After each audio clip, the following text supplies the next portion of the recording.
Hi guys, so today we're going to be finishing one of our stories up, and it's called Subway Ride. So here it is, and we're going to be talking about that poetic language. So the stuff that makes you feel like you're there.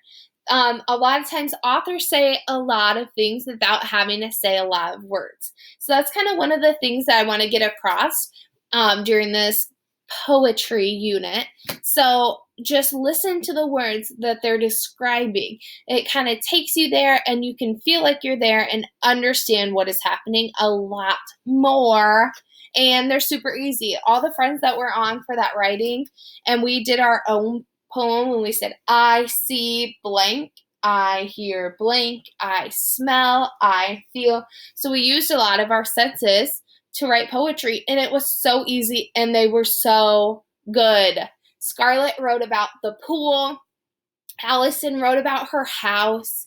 Ryder wrote about sloths at a zoo, and I wrote about the beach. So, for example, when we were doing that writing, said I see, and I said I see children playing, because when you go to the beach, a lot of times you see a lot of kids there. So I see kids playing. I hear the water splashing. I smell the salty water, or you can smell dead fish. I hope you're not smelling dead fish, because ew. And then I feel happy every time or relax. I feel relaxed when I go to the beach. So we did a lot of that, and that was a really good writing thing, which we will be doing a little bit after we read this book. So this is a book about the subway. So I just want you to take a few seconds to look at the cover. And have you ever been on a subway before? Do we have subways here? What does a subway look like? Okay. It, to me, looks like a train, but it's different. And I don't think we do have subways here. Or if we do, I have not been on them, but I go and visit my friend Bryn in Chicago, and she takes these to get into town. Okay, so we're going to learn about all these different kids and the places that they go when they take the subway. Okay, so I'm just going to open it up to this first page because I want you to notice something. What do you notice about the tracks with the subways? They go all over the world. It's not just in the United States. They're in different parts of the world too. So we're going to learn about those different parts and how they use them. And then here's the dedication page. Remember, we talked about how the author or the illustrator might write a little note to someone saying why they wrote the book. So over here to Lola, who set me on the right track. So she wrote this book for Lola. Okay. But on here, they're all in different spots, but they all have these, arrows, okay? They all have arrows, and those are going to be really important because you might see them later on in the book. Look at all those things that we found. We weren't even started yet. Okay. Down, down, down. Step down below the world. Now, off we go. Can anyone spot the arrows around on this page? Where do you think all the kids are going? Do you think they're in the same spot? Are they all together? Okay.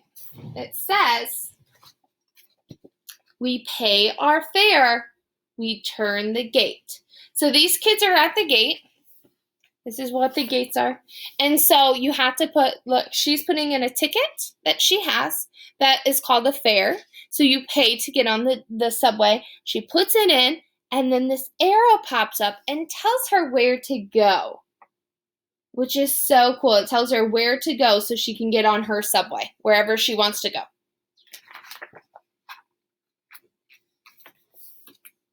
Underground, we wait.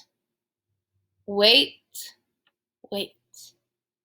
So this is one of the subway cards, and it says that this is in Moscow, okay? This is a city that's in Russia, Okay, and it's thousands of miles away. So it is really, really, really, really far away. And I want you to think about why the children, so if we were to get on a subway here, why couldn't we just ride to Moscow? Do you think of anything? I'll flip back to this map and see if you could find a problem. So if we're over here, they're all over the world, but the water might be a problem. That's a very long time. It would take you a long time to get to Moscow. Saxophone blast, jazzy vibes. Drums and cymbals, jam and jive. So this is Stockholm, so they're in Stockholm. So are the kids really all together there?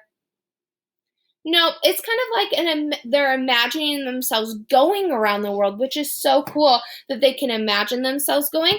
And they might be able to get on a subway because they might have them where they are.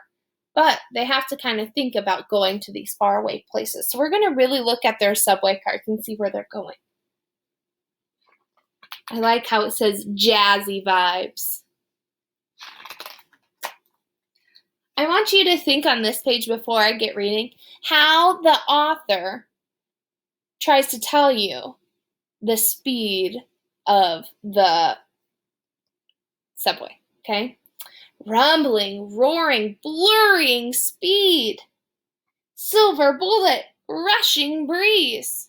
So without looking at the picture, rumbling and roaring, blurring speed. Well, if you're going so fast that you can't see, I would know it's going fast. Or silver bullet, that sounds like it's going faster. Rushing breeze. So she doesn't have to say, the subway's going very fast. She uses a lot of different words to make her story interesting. And this one's in London. So this one's different. We step on quickly. Move aside.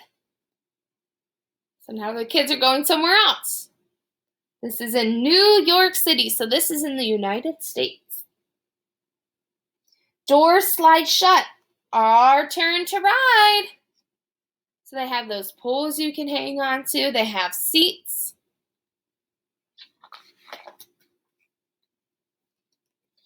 Busy folks step off and on. We stay put. Our trip is long. So it takes a very long time. And now they're imagining that they're in Washington, D.C. So how do you think it would be to ride on this train? If it's rumbling, roaring, do you think it would be quiet or loud? And if it's rumbling, do you think it would be smooth or bumpy? Okay, those are great things to be thinking about. How do you think it would smell with all the people on there?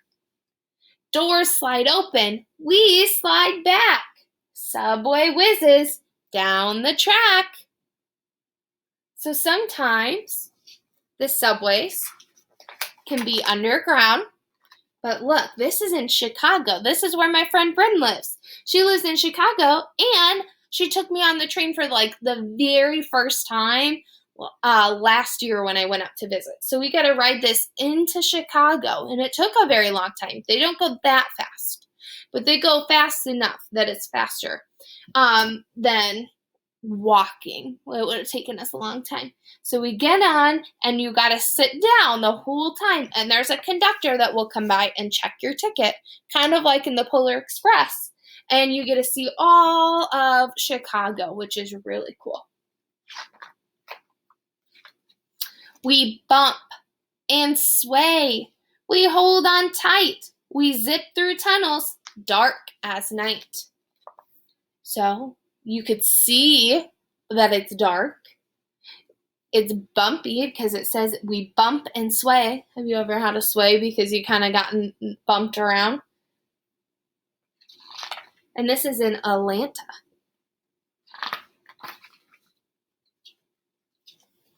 Clomping, stomping, shuffling feet, step to the clacking subway beat. So it's kind of loud because you can hear all of the feet clacking around in their shoes. And this is in Mexico City. Last stop, we hear the driver shout, "Doors open wide," and we step out. This is in Tokyo. Where do you think all the kids are heading? Step up from the dark. So it's really dark down there. And they're going to step up, and you see how the colors are changing? Here's where they're all going. A celebration in the park. So they might have all taken subways to go to the park, but they can imagine being together because it's kind of the same. And then all over the world, subways snake through tunnels deep below city streets. Listed here are just a few cities that depend on underground trains to move millions of people from place to place. If you've never traveled on a subway, chances are you will someday. Whether you take a trip on a tube in London or ride the T-Bana in Stockholm, you are sure to have an exciting ride. So it gives us a little more information if we wanted to look at some of the things that they put in our book in the places where the subways go. Okay, so Heather Lynn Miller is our author, and she did a really good job of using words that are fun and that we could picture, the swaying, the bumping, the jazzy vibe, all those things. She says she uses just a few words, but she says a lot with them, and it's illustrated by Sue Rama, and her pictures were really bright. I hope you guys liked them because that's really pretty. Okay, so what I would like you to do, and I'll post this with my video, is you're going to draw your own subway. Now, Miss Highs is boring because I just kind of did it quick so you could see, and you're going to write a little poem about a subway ride. So if you wrote in a subway, that's going to be great, and if not, I want you to go back. You can read and listen to this book again and come up with things that you think it would feel like or you would see on the subway. Okay, so the first part, I'm going to fold it so you're not sneaking up on me and cheating. First part is I drew a subway. Okay, I hope to see more color than this and more time. I drew lots of windows because I think that they have lots of windows and they follow this track and they have lots of wheels. And I kind of drew a conductor up front. Okay, I bet yours are going to look way better than mine. Okay, and then I want you to write this. So if you did the writing lesson, this should be so easy. This should take like 5 minutes of writing. Okay, subway ride. And you're going to say, I see. What would you see on a subway? What would you hear? What would you smell? What would you feel? Okay, those are all things that you can think of when you do your subway thing. And I will post this picture and explain it as long, and I will also post some questions that go along with this book. Okay, so it should be really easy. I hope you guys like the subway ride. Bye, guys.